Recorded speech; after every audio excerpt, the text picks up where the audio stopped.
em escalas de tempo ainda maiores, de milhões de anos, o campo geomagnético mostrou várias inversões de polaridade. Na última parte desse curso de inversão de campo magnético da Terra, eu vou falar sobre as causas disso em espécies, animais, vegetais, né? Se há alguma ocorrência de espécies que foram extintas por causa de inversão de campo magnético. O nosso grande problema é nas telecomunicações, né? Esse seria o maior problema de uma inversão de campo magnético, nas telecomunicações.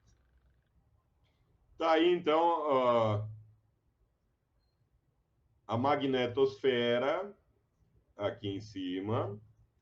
Os satélites passam um pouco mais abaixo, ionosfera, litosfera, aí já vem a parte, né, da crosta terrestre, manto, o núcleo externo, o núcleo interno, tudo aí. Origem externa, estou falando agora das influências.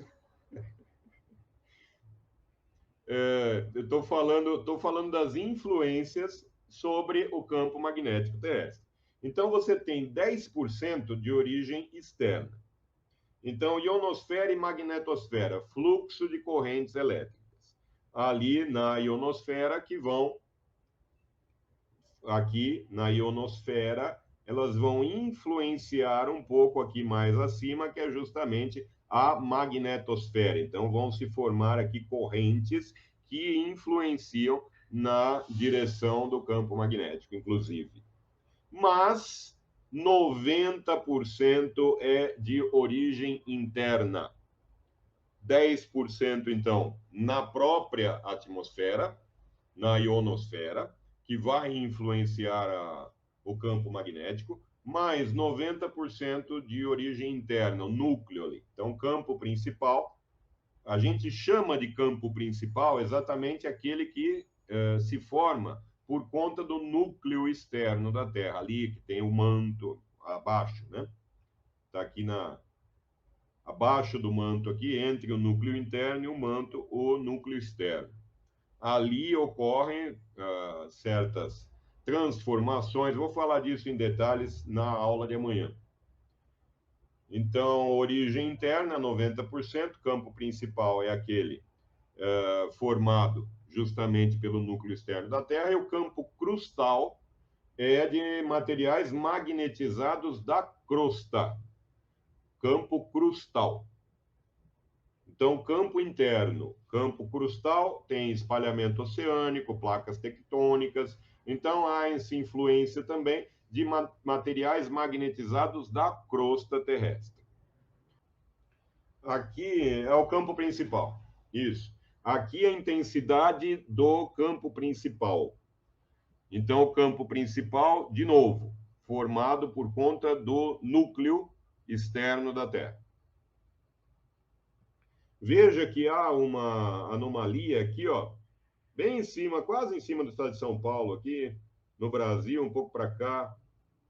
Tem uma anomalia magnética aqui, né? Do campo magnético.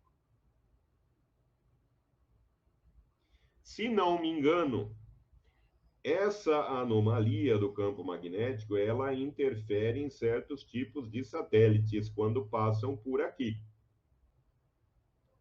Preciso verificar isso direitinho. Não sei se alguém aí do chat lembra disso, eu li isso faz bastante tempo. Então, isso aqui tem influência, sim, essa anomalia do campo magnético.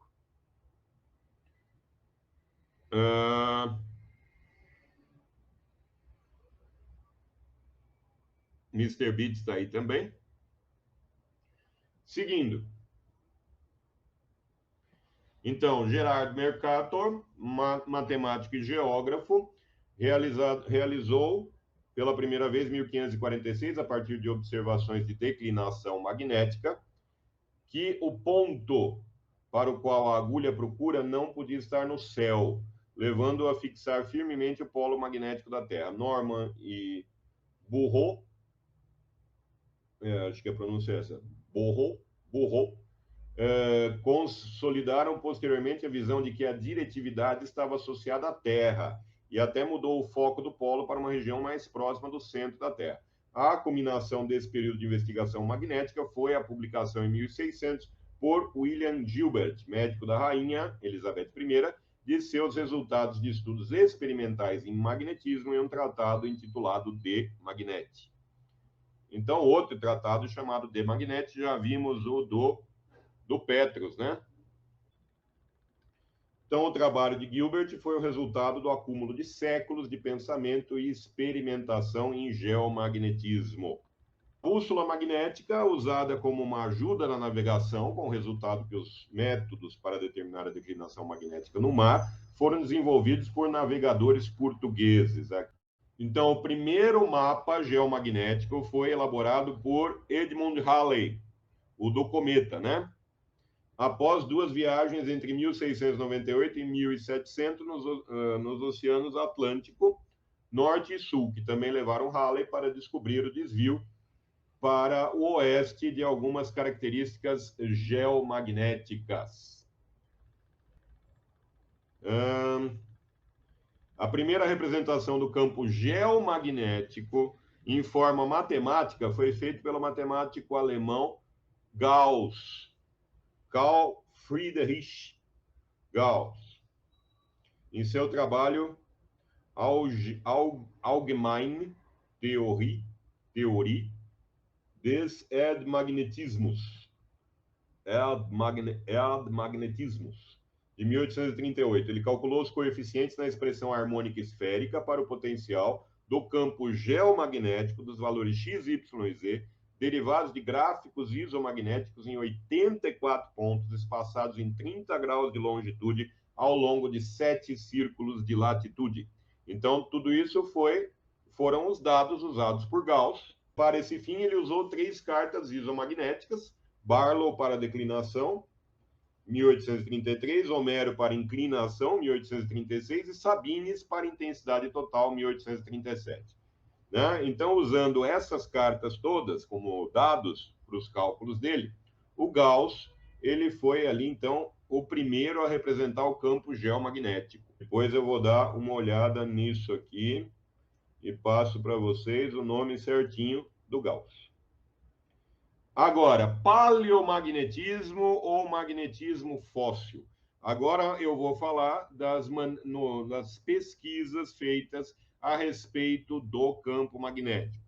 Então, como se pesquisa a direção que estava o campo magnético milhões de anos atrás, para saber se houve inversão, se houve mudança, se ele mudou de lugar, o que aconteceu com o campo magnético. Mr. Beats, Carl Friedrich. Obrigado, Mr. Beats. Mr. Beats já me corrigiu aí. Friedrich.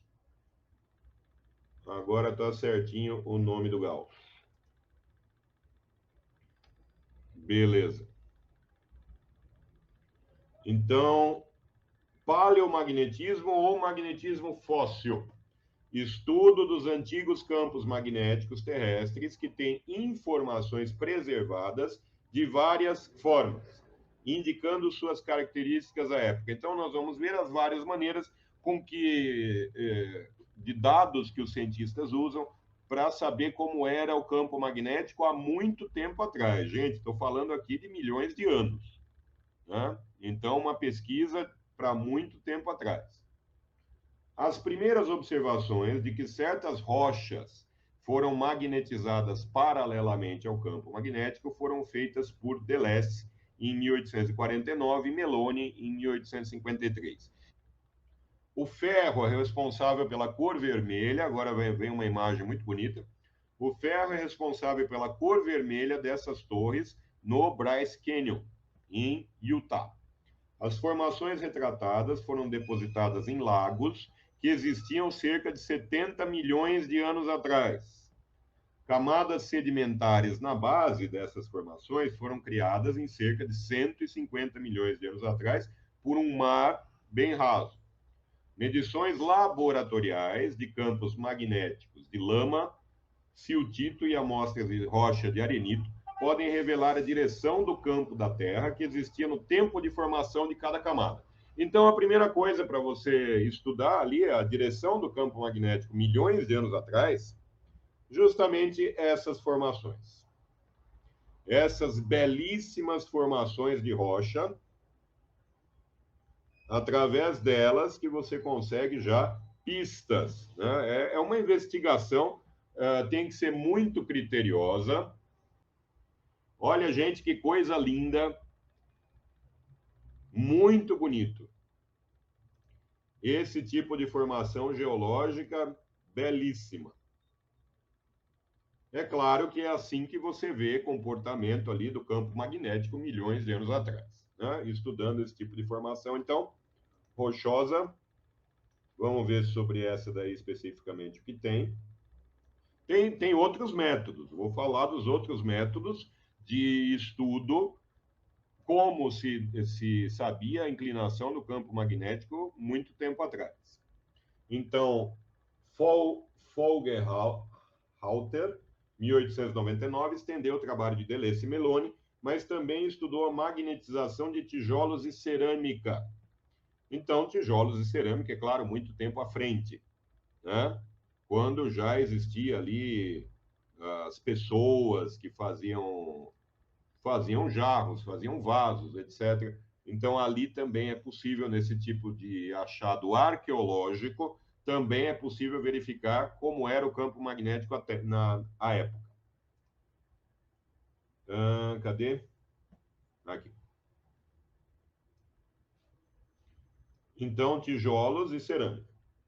Ele argumentou que se a posição do tijolo ou panela no forno de queima fosse conhecida, então a magnetização remanescente adquirida no resfriamento deve fornecer um registro da direção do campo magnético da Terra.